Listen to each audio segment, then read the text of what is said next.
క్రీస్తుపురం 2 hyphen క్రీస్తు శకము 3వ శతాబ్దం వరకు ఏం జరిగిందో ఇప్పుడు చూసాం మనం. కొంత అదనపు సమాచారం ఇక్కడ దీంట్లో మీకు ఇస్తాను. ఈ ముఖ్యమైన పాయింట్స్ కొన్ని తీసుకొని మొదలుగా మనం ఇండో గ్రీకులకు సంబంధించి ఇంకొన్ని నిమిషాలు చూద్దాం. ఇండో గ్రీకులు భారతదేశంలో విగ్రహాల తయారీ వాటికి మొట్టమొదటిసారిగా అచ్చులు ప్రవేశపెట్టారు. మీకు అచ్చులు తెలుసు. మధ్యలో మనం ఖాళీ ఏర్పాటు చేసి అందులో మనం కావాల్సిన మెటీరియల్ పెట్టి నొక్కి తీస్తాం మనం. వాటిని అచ్చులు అంటాం. అటువంటి అచ్చులు తయారు చేసి విగ్రహాలు తయారు చేయటువంటిది ఇండో గ్రీకులు భారతదేశంలో ప్రవేశపెట్టారు. అలాగే నాణ్యములు, కాయిన్స్, రెండు వైపులా బొమ్మలు ఇంకేమో ఉంటాయి కాబట్టి అచ్చులు తయారు చేసి నాణ్యములు తయారు చేయటం, ఇది ఇండో గ్రీకులు భారతదేశంలో ప్రవేశపెట్టారు. ఇంకోటి, నాటకాలు వేసేటప్పుడు తెర కట్టే సాంప్రదాయం ఉంటుంది మనకి. తెరలు కట్టే సాంప్రదాయం చూడండి. మనము తెర తెర అంటే భారతీయ సాహిత్యంలో యవనిక అని పిలుస్తాం. యవనిక అప్పుడప్పుడు పేపర్లో వస్తూ ఉంటుంది, భారతీయ రాజకీయ యవనికపై అంటూ. యవనిక అంటే గుర్తుపెట్టుకోండి, తెర, స్క్రీన్. ఈ తెరని యవనిక అని ఎందుకు పిలిచారు అంటే యవనుల దగ్గర నుంచి మనం తెచ్చుకున్నాం కాబట్టి. యవనులు చూడండి, యవనులు అంటే గ్రీకులు. యవనులు అనే పదము గ్రీకు ప్రజలలో ఇయోనియన్స్ అని తెగ ఉండేది. ఆ ఇయోనియన్స్ తెగ నుంచి యవన అనే పేరు వాళ్ళకి వచ్చింది. భారతీయ సాహిత్యంలోని యవనులనే పిలిచింది. మొదట్లో యవనులు అంటే గ్రీకులు వాళ్ళ విదేశీయులుగా వాళ్ళు పిలిచారు. కాలక్రమంలో ప్రతి విదేశీయుడిని యవనులు అంటే మన సాహిత్యంలో మనం చూస్తాం. ఏది ఏమైనా యవనిక అనే పదము ఈ యవన అనే పదం నుంచి వచ్చింది కాబట్టి ఆ తెరని మనం గ్రీకు సాహిత్యం తెచ్చుకున్నాము అని కొద్దిమంది చరిత్రకారులు మాట్లాడుతూ ఉన్నారు. కానీ మీరు గుర్తుపెట్టుకోండి. అదేవిధంగా గార్గి సంహిత అనే పుస్తకం ఉంది. గార్గి సంహిత గ్రీకుల్ని పెద్ద ఎత్తున పొగిడింది. అది ముఖ్యంగా శాస్త్ర సాంకేతిక రంగాల్లో సైన్స్ విభాగంలో వాళ్ళు దాదాపుగా భగవంతుడితో ప్రతిరూపాలే అని వర్ణించింది. హోరోస్కోప్ అనే పదం మనం వింటాం. జ్యోతిష్యము అని అర్థం. మన హోరోస్కోప్ అనే పదం కూడా గ్రీకు పదానికి చెందింది. కాబట్టి గ్రీకు భాషకు చెందినట్టు హోరోస్కోప్ పదం నుంచి మనం జ్యోతిష్యం అనే పదాన్ని తీసుకున్నాం.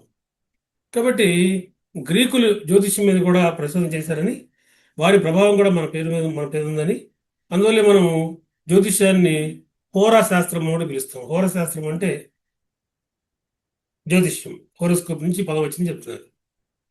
అలాగే స్ట్రాటగోలు అంటే గ్రీకు రాజుల యొక్క మిలిటరీ గవర్నర్లు.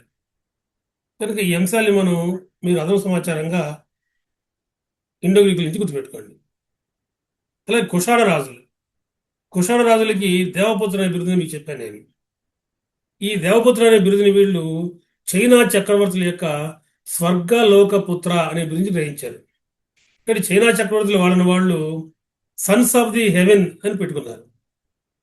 కుషాణ రాజులు ఆ ప్రభావంతో వాళ్ళు వేరే Sons of the God, Devaputra అనే బిరుదు ధరించారు.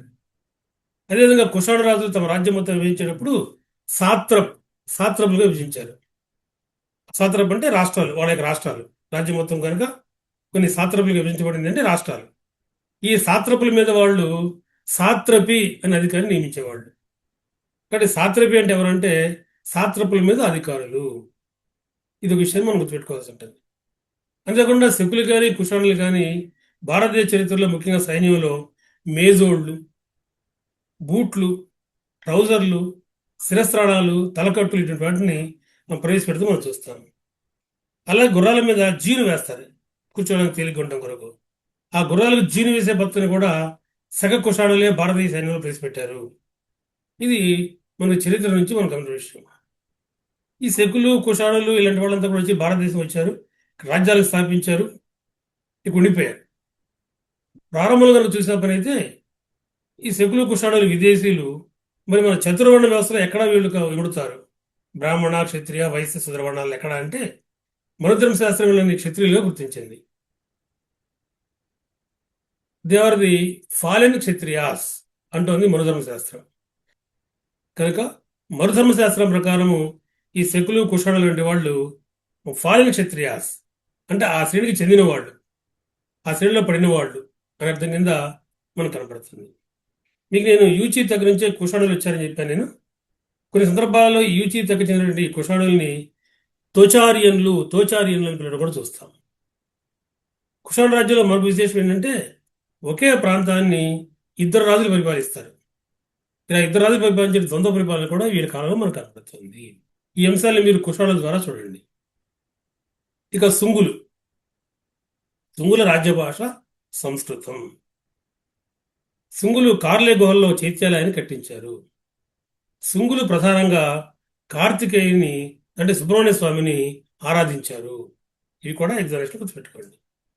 అలాగే పాండ్యరాజ్యానికి సంబంధించి మెగస్ని తర్వాత రోజు రాస్తున్నాడు ఆయన వచ్చిన కాలంలో. పాండ్యరాజ్యము ముత్యాలకు ప్రసిద్ధి అని. అంతేకాదు మెగస్ని మరొక మాట అంటున్నాడు, పాండ్యరాజ్యాన్ని ఒక స్త్రీ పరిపాలిస్తున్నది అని కూడా అంటున్నాడు.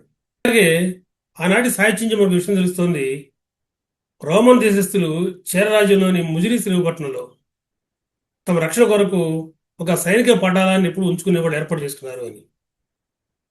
తమిళ సాహిత్యంలో యనాది అనే పేరు ఉంటుంది. యనాది అనగా యోధుడు, వీరుడు అనే అర్థం కింద మనకు కనబడుతుంది. తమిళనాడు రాజ్యాల్లో సైనికాధికారుల్ని యనాది అని కూడా పిలిచేవాడు. కనుక వీటిని రాజుల ప్రకారం మీరు చూడండి. అదేవిధంగా వర్తక వ్యాపారాలకు సంబంధించి కొన్ని అంశాలు చెప్తాను మీకు నేను. వర్తక వ్యాపారాల్లో మౌర్య యుగంలోనే నూతనమైన వర్తకం వచ్చింది, నూతనమైన వస్తువులు వచ్చినాయని చెప్తున్నాం మనం. వాటి ఆధారంగా వృత్తులు వచ్చినాయని చెప్తున్నాం మనం. ఉదాహరణకి దిఘానికాయ అనే గ్రంథం ఉంది, బౌద్ధ గ్రంథం. అది భారతదేశంలో 24 రకాలైన వృత్తులు ఉన్నాయి అని చెప్తోంది ఈ యుగానికన్నా ముందే. మహావస్తు అనే బౌద్ధ భంగం ఏముంది, అది 36 వృత్తులు ఉన్నాయని చెప్తోంది. కానీ ఈ యుగానికి చెందినటువంటి మినాండ్ర కాలం నాటి మిలింద పనాల మటుకు 75 రకాల వృత్తులు పేర్కొంది. అంటే ఏమొచ్చేప్పటికి వృత్తులు పెరిగినాయి బాగా అని మనకు అర్థమవుతుంది. ఈ వృత్తుల్లో తిరిగి మళ్ళీ హిరణికులు అంటే సువర్ణకారులు, బంగారంతో పనిచేసేవాళ్ళు. గంధీకులు అంటే నూనెలు తీసేవాళ్ళు.